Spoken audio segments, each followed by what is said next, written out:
Alors Michel, bonjour. Bonjour. Donc, voilà notre petit rendez-vous hebdomadaire pour parler politique, évidemment. On remarque dernièrement vraiment une grande méfiance et une défiance des Français par rapport à la politique.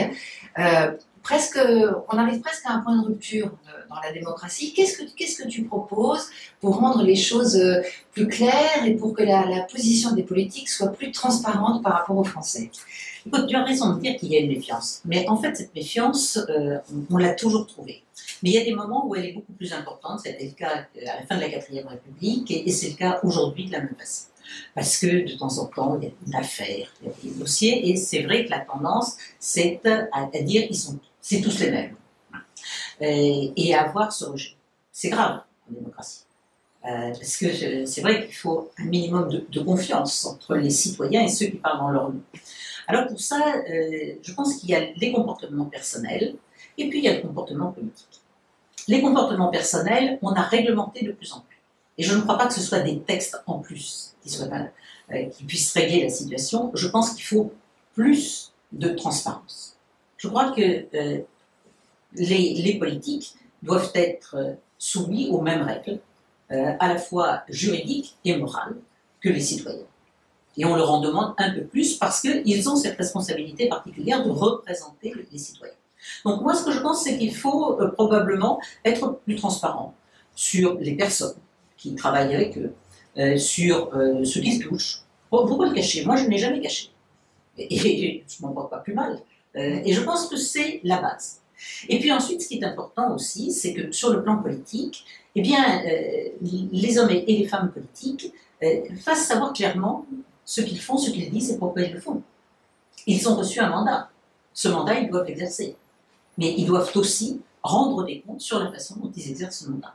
Je pense que c'est comme ça que l'on peut rétablir effectivement une confiance. Et puis le dernier point, c'est que je pense qu'il est important aussi que les Français, quand il s'agit de sujets qui les touchent personnellement, parce que c'est le vivre ensemble, c'est le fonctionnement des institutions, c'est le respect des uns et des autres qui est en jeu, il faut que les Français soient directement consultés.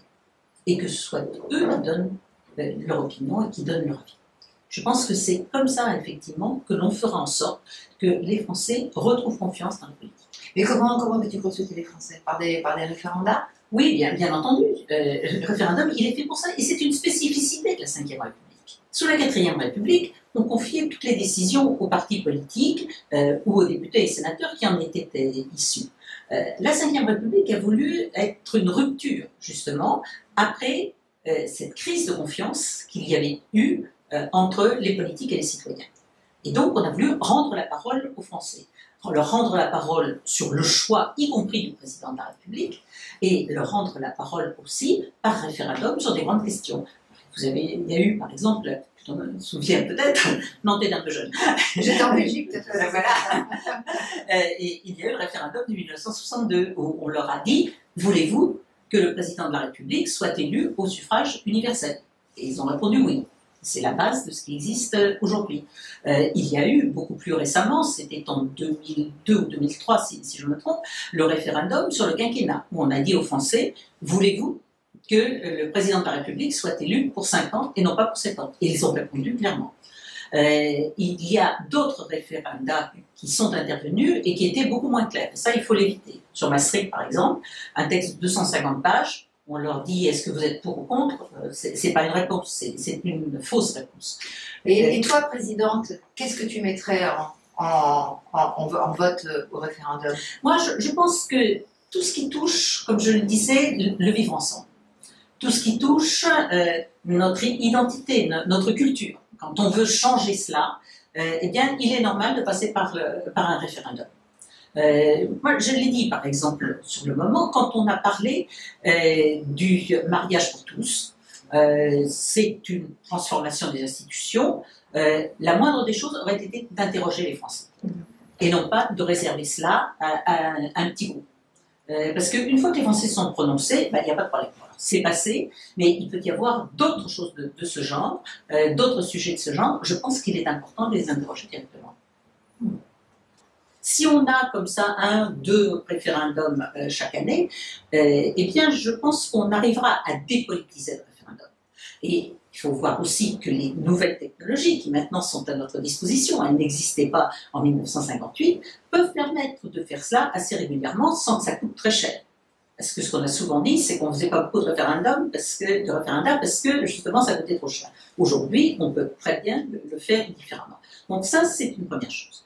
Des questions qu'on pose directement. Deuxièmement, ce qui est important aussi, c'est que les décisions ne soient pas prises sous la poussée des administrations. Et moi, ce que j'ai constaté comme ministre, c'est que très souvent, les administrations essaient de pousser leur propre projet. D'ailleurs, quel que soit le ministre en place.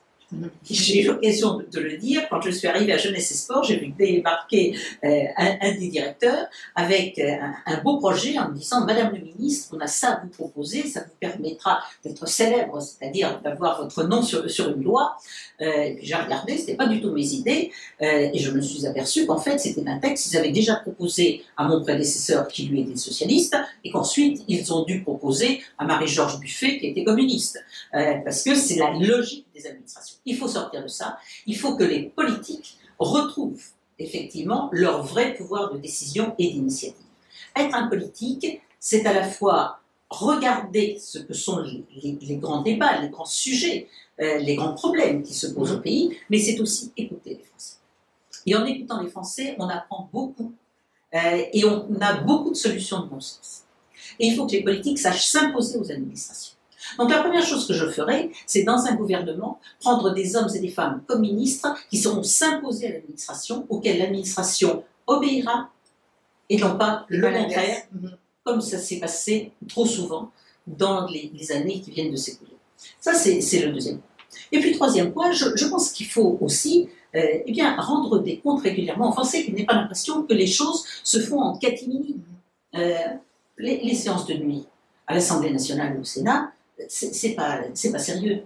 Est-ce qu'à 2 heures du matin, on va prendre comme ça une décision, avoir un amendement? C'est une question que je me suis toujours posée, parce qu'effectivement, on entend après aux infos, ils ont quitté, ils sont partis à 3 heures du matin. Moi, à 3 heures du matin, je suis incapable de réfléchir. Donc, oui, mais même en dehors de ça, si vous voulez, si tu veux, c'est le moment où les gens sont moins nombreux dans l'hémicycle. Et moi, j'ai souvent vu, effectivement, c'est le moment où brusquement, on a un amendement qui va arriver, qui va être voté par un petit nombre de personnes. Parce que et qui ensuite, oui, parce que certains n'ont pas envie d'aller se coucher, c'est leur problème, mais en tous les cas, ça n'est pas fait de la façon dont doit être faite la loi.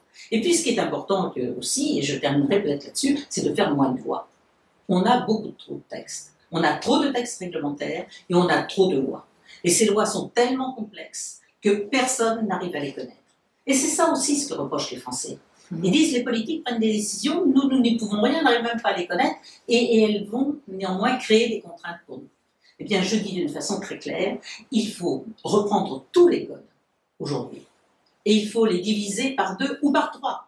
Je suis juriste, je suis professeur de droit, et je sais très bien qu'il est parfaitement possible de diviser tous nos codes par 3 et revenir à cette règle simple qui consiste à dire qu'il y a une règle générale qui donne l'esprit de ce qu'il faut faire ou de ce qu'il ne faut pas faire.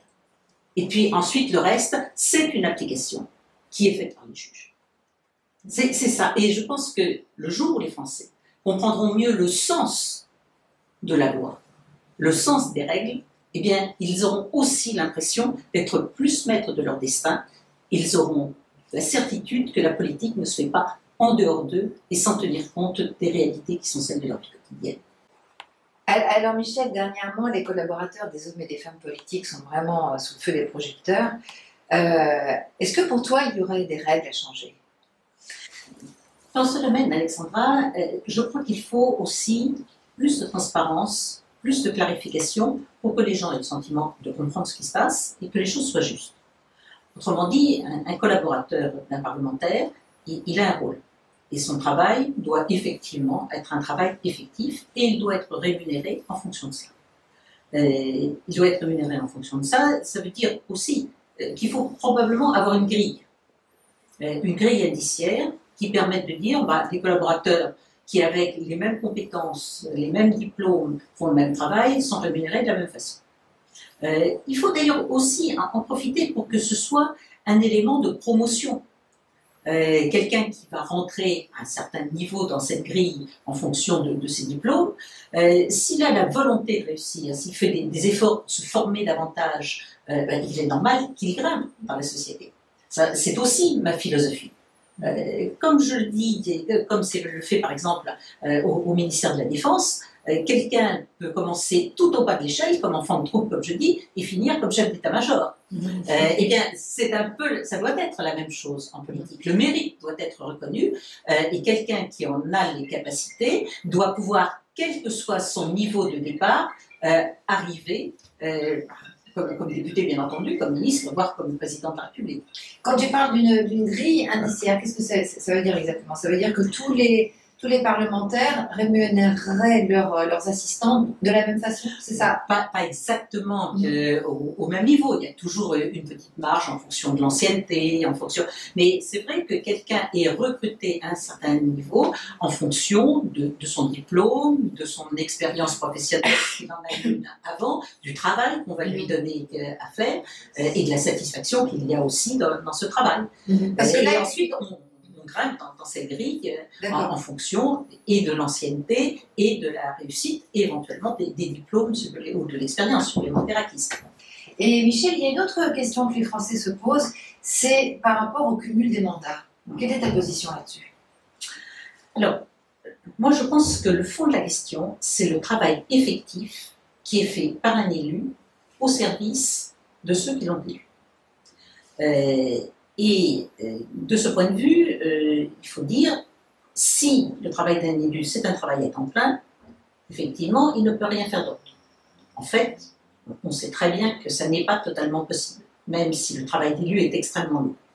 Donc, il est très difficile, par exemple, d'empêcher un élu de continuer à être médecin. Ça n'a pas de sens. Voire même un chef d'entreprise. On va l'obliger à quitter son entreprise parce qu'il est élu. Ça, c'est un premier problème. Mais ce qu'il faut, c'est que, puisqu'il y a un mandat, le travail doit être effectué. Et ça, c'est indispensable. Maintenant, comment on effectue ce travail? Est-ce que dire on ne fait qu'un mandat, c'est la garantie que le député, par exemple, ou le sénateur va faire une bonne loi? Moi, je n'en suis pas persuadée. Parce que s'il est trop éloigné du terrain, il n'aura pas la sensibilité de la façon dont les gens réagissent, et surtout dans un monde qui bouge beaucoup. Par exemple, donc, celui des maires, dans un même temps, là, il y a les citoyens qui viennent lui parler. Exactement. Et moi, ce que je veux dire, c'est qu'à mon sens, il ne faut pas parler de cumul des mandats, il faut parler de complémentarité des mandats. Il y a des mandats qui sont complémentaires et des mandats qui ne sont pas complémentaires. Un mandat complémentaire, pour moi, c'est un mandat de député ou de sénateur et de maire. Parce que quand on est maire, on est au contact quotidien des gens et que l'on peut prendre en compte leurs sensibilités, leurs réactions, leurs attentes quand on fait la loi. Si on interdit complètement ce contact, ça veut dire que ce sont des textes qui vont être beaucoup inspirés par des administrations. Aujourd'hui, on reproche souvent à la loi d'ignorer les réalités du terrain, on ignorera encore plus les réalités du terrain. En revanche, je pense qu'il y a d'autres mandats qui n'apportent rien. Je suis persuadée qu'un mandat de conseiller régional en même temps que de député, je ne vois pas très bien qu'est-ce que ça apporte. Donc, je pense qu'il faut dire qu'il y a des mandats qui sont complémentaires et des mandats qui ne sont pas complémentaires et dont on interdit effectivement le cumul. Eh bien, merci Michel pour cette conversation. Merci. Eh bien, voilà pour ce nouveau rendez-vous. Donc, abonnez-vous sur la chaîne YouTube, rejoignez-nous sur les réseaux sociaux et sur le site des campagnes de Michel Alliot-Marie, alliot-marie2017.fr. Et si vous avez des questions à poser ou des remarques à faire, surtout, n'hésitez pas, c'est avec plaisir. À bientôt.